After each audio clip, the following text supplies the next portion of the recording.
Hello everyone, this is Vanshika Tainwala, legal intern under Lexis & Company for the month of June, and today in this video I will be talking about the topic divorce under Hindu law.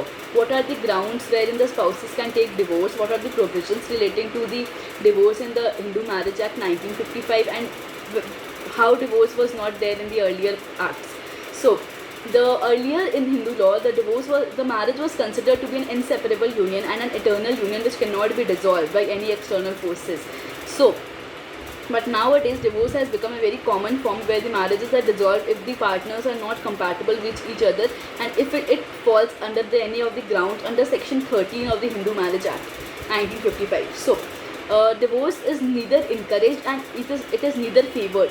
It is just that it can be granted only on the serious grounds. So, under section 13 there are 9 grounds wherein 13 clause 1 there are 9 grounds which are available both to husband and wife and wherein the divorce can be granted. So under 13 clause 1 the first ground is on the ground of adultery.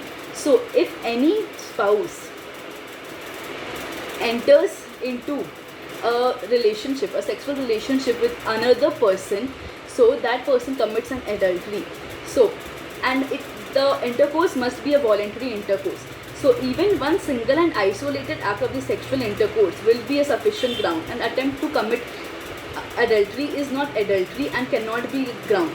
So under the case of Joseph Shine versus Union of India, the adultery is no more an offence under the IPC, but it is a ground for divorce under the Hindu Marriage Act and it is a valid ground. So this was the first ground. The second ground is cruelty.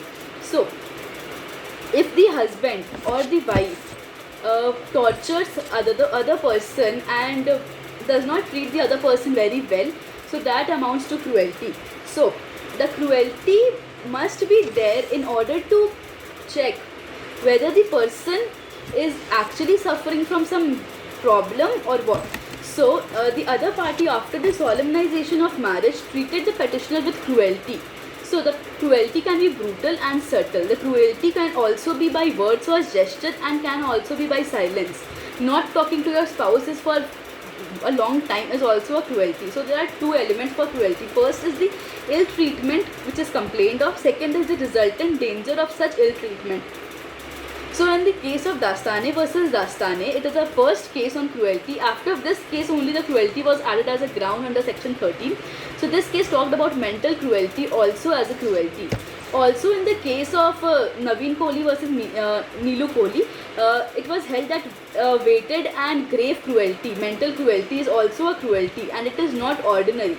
So the wife did not agree with the 13 clause B under the mutual consent divorce and the agony and it made the husband's life hell. So in this case the mental cruelty by the wife on the husband was held to be as cruelty and it was a valid ground for divorce. The third ground is the desertion. So the desertion must be there for at least 2 years before presenting the petition. So there must be 2 years of desertion. Desertion must be from a state of things and not from a place. So and also to the extent of desertion, there must be complete desertion by one spouse from the other. The wife has been completely deserted the husband and has been living from 2 years with her parents. So this amounts to desertion only. So the fourth ground is conversion. So if any of the spouse converts into other religion other than Hindu, so that amounts to conversion and the other spouse can ask for divorce under this ground as the spouse converted into other religion and she is not or he or she is not comfortable with that conversion. So this is also a valid ground for conversion for divorce and conversion is a ground under the divorce. So the next ground is unsound mind, insanity. So if the person is of unsound mind and it is of permanent nature and it is not expected that the other spouse can live with such unsoundness or such insanity, so that also becomes a ground of divorce. The next ground is leprosy. Now it is removed. So the seventh ground is venereal disease, any form of communicable disease due to the sexual intercourse or any other disease such as sodomy, bestiality.